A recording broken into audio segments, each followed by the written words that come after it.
ఓం నమో వెంకటేశాయ. ఈరోజు మనం కోనసీమ వాడపల్లి శ్రీ వెంకటేశ్వర స్వామి ఆలయం వద్ద అయితే ఉన్నాం.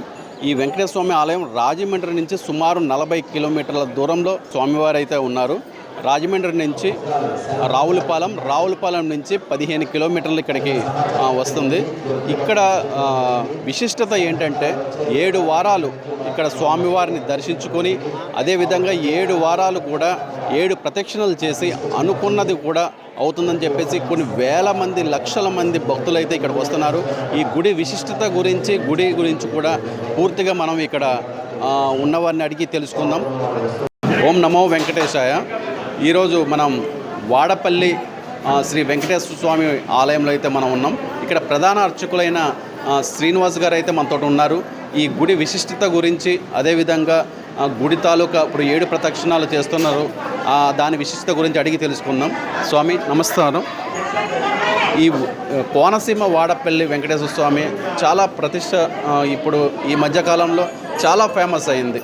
చాలా వరకు కొన్ని వేల మంది లక్షల మంది కూడా ఈ స్వామివారిని వచ్చి దర్శించుకొని చాలా కోరికలు తీర్చుకుంటున్నారు. అసలు ఈ గుడి విశిష్టత ఏంటో, స్వామివారి విశిష్టత, స్వామివారు ఎలా వెలిశారో, స్వామివారి పురాణం ఏంటో ఒకసారి తెలియదు. ఓం శ్రీగురుభ్యో నమః. హరి ఓం. జ్ఞానానందమయం దేవం నిర్మలస్ఫటికాకృతం ఆధారం సర్వవిద్యానాం హయగ్రీవముపాస్మహే శ్రీలక్ష్మీ హయగ్రీవాయ నమః. కోనసీమ జిల్లా ఆత్రేయపురం మండలం వాడపల్లి క్షేత్రం 7 శనివారాల వెంకన్న దర్శనం 7 జన్మల పుణ్యఫలం.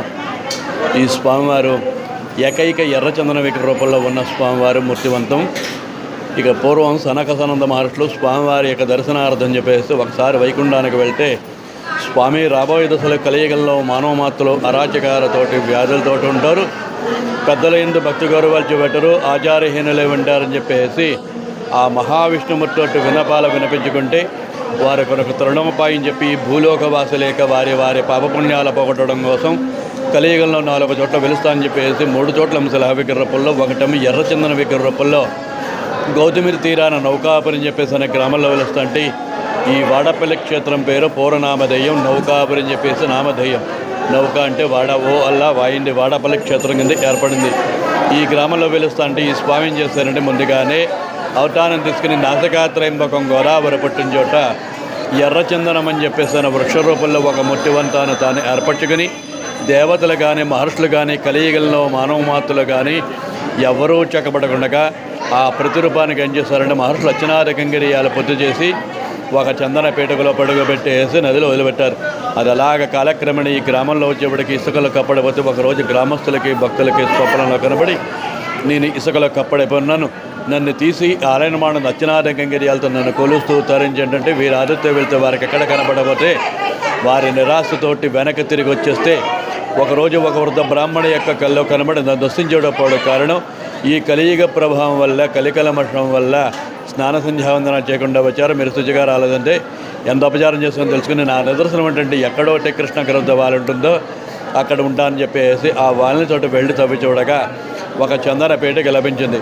ఒక యోగ్యతమైన శిల్పశాస్త్రకారుడితోటి ఆ పెట్టిన విడగొట్టి జీవుడికి స్వామివారి విగ్రహం, అమ్మవారి విగ్రహం బయటపడింది. మేళతాళాల వాయిద్యాలతోటి స్వామివారిని అమ్మవారిని తీసుకుని వచ్చారు. ఈ ఆలయం, ఈ గ్రామం కూడా ఇంకా కిందకు ఉండేది గోదావరి తీరానుంటే ప్రతి సంవత్సరం నది విస్తీర్ణమవుతే ఆలయం, ఈ గ్రామం కూడా కోతకొతుంది. ఈ స్వామివారితో పాటుకొచ్చి ప్రతిష్ఠిస్తారు. దీనిని ఆలయ నిర్మాణం చేసింది ఒక అగ్నికుల క్షత్రుడు. ఆ అగ్నికుల క్షత్రుడి పేరు పినపోతు గజేంద్రుడు అని చెప్పేసి ఇలా వ్యాపారాల మొత్తం వస్తుండగా ఈ గ్రామంలో వచ్చేవాడికి పెద్ద తుఫాను వస్తే ఆ తుఫాను తాకిడి వల్ల తన నౌకలన్నీ తలో చోటకి చెల్లాచెదరికైపోతే ఈ స్వామివారికి మొక్కుకున్నాడు. తను వచ్చిన వ్యాపారం లాభంలో ఈ ఆలయ నిర్మాణం చేశాడు. ఇదంతా పెద్దాపురం స్థానం రాజా వత్సవాయి తిమ్మసుకురు అని చెప్పేసి 1759 సంవత్సరంలో యొక్క స్వామివారి దర్శించుకుని ఈ యొక్క స్వామివారి యొక్క వైభవం, ఈ స్థల మహత్యం చూసి 270 ఎకరాల అప్పట్లో మహారాజా వచ్చారు.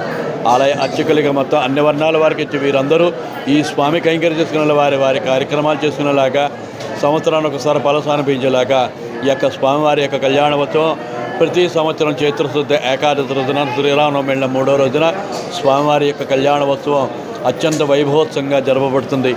రాష్ట్ర నలుముంచి లక్షలాది మంది యొక్క స్వామివారి యొక్క కళ్యాణం కోసం తిరగడానికి వస్తుంటారు. ఇది కలియుగంలో 2వ స్వామివారిగా వెళతారు.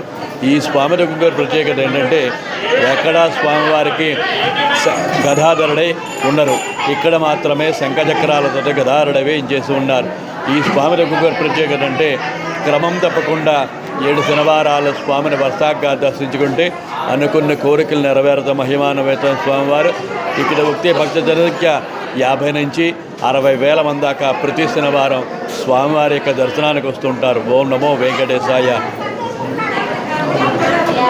స్వామివారు మనకి చాలా చక్కగా చెప్పారు. స్వామివారి విషయంతో పాటు ఇక్కడ జరిగే కార్యక్రమాలు కూడా చాలా బాగా చెప్పారు. ధన్యవాదాలు. నిరంతర వార్తా సమాచారం కోసం మా వి న్యూస్ ఛానల్ సబ్స్క్రైబ్ చేయండి. నోటిఫికేషన్ కొరకు బెల్ ఐకాన్ని యాక్టివేట్ చేయండి.